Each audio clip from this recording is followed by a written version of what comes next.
2024 এই লোকসভা নিৰ্বাচনৰ প্ৰাক্ষণত প্ৰধানমন্ত্ৰী নৰেন্দ্ৰ মোদী অসমলৈ আহি আছে 3 ফেব্ৰুৱাৰী দিনটো বিজেপিৰ বাবে অত্যন্ত গুৰুত্বপূৰ্ণ হ'ব প্ৰধানমন্ত্ৰী গৰাকী অসমলৈ আহিব আৰু প্ৰধানমন্ত্ৰী গৰাকী কি কাৰ্যসূচীৰ অংশ ল'ব হেও আমি আপোনালোকক জনাম কিন্তু প্ৰধানমন্ত্ৰীৰ অসম আগমনক লৈ কোন কেইটা বিষয় সন্মুখলৈ আহিছে কোন কেইটা বিষয়ে সংবাদ শিৰোনাম পাইছে প্ৰধানমন্ত্ৰী নৰেন্দ্ৰ মোদীৰ অসম ভ্ৰমণ আৰু লগে লগে লোকসভা নিৰ্বাচনৰ বাবে প্ৰধানমন্ত্ৰীৰ আগমনৰ লগে লগে কেনেকৈ আৰম্ভ হ'ব বিজেপিৰ কাৰ্যসূচী হেও স্পষ্ট হৈ পৰিছে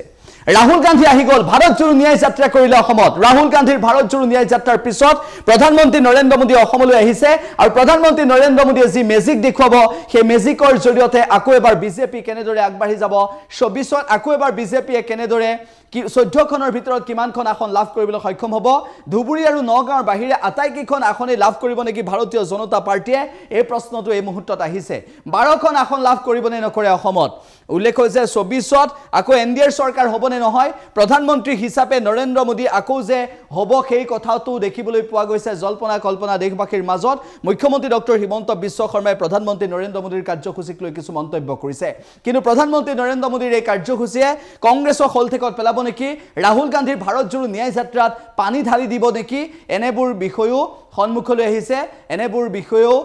গুৰুত্ব লাভ কৰিছে অসমৰ ৰাজনীতিত সেইবাবে আমি উল্লেখ কৰিব বিচাৰিছো যে প্ৰধানমন্ত্ৰীৰ অসম ভ্ৰমণক লৈ কংগ্ৰেছে কি ভাবিছে আৰু প্ৰধানমন্ত্ৰীৰ অসম ভ্ৰমণৰ পিছত অসমৰ ৰাজনীতিৰ যি বতাহ সেই ৰাজনীতিৰ বতাহ কেনেদৰে খলনি হৈ যাব হেও লাহে লাহে গম পাব মুখ্যমন্ত্ৰী ডক্টৰ হিমন্ত বিশ্ব শৰ্মাৰ কিছু কথা শুনক আৰু তাৰ পিছত প্ৰধানমন্ত্ৰী গৰাকীৰ এই অসম ভ্ৰমণ সফল হ'বনে নহয় আপুনি নিজে এবাৰ ভাবিব প্ৰধানমন্ত্ৰী নৰেন্দ্ৰ মোদী ডাঙৰীয়া অহাকালি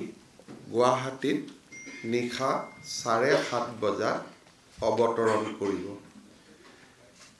নিশাটো তেখেতে আমাৰ ৰাজ্যিক অতিথিশালাত কটাব আৰু কালি নিশা তেখেতৰ চৰকাৰী কাৰ্যসূচী নাই যদিও ভাৰতীয় জনতা পাৰ্টিৰ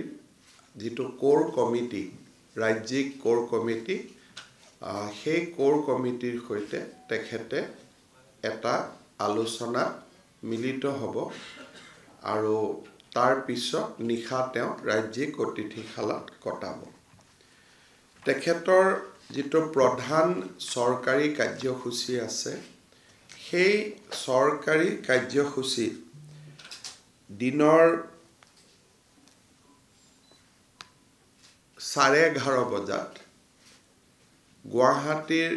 খানাপাৰা খেলপথাৰত ভেটেনাৰী খেলপথাৰত তেখেতে অসমবাসী ৰাইজক সম্বোধন কৰিব আৰু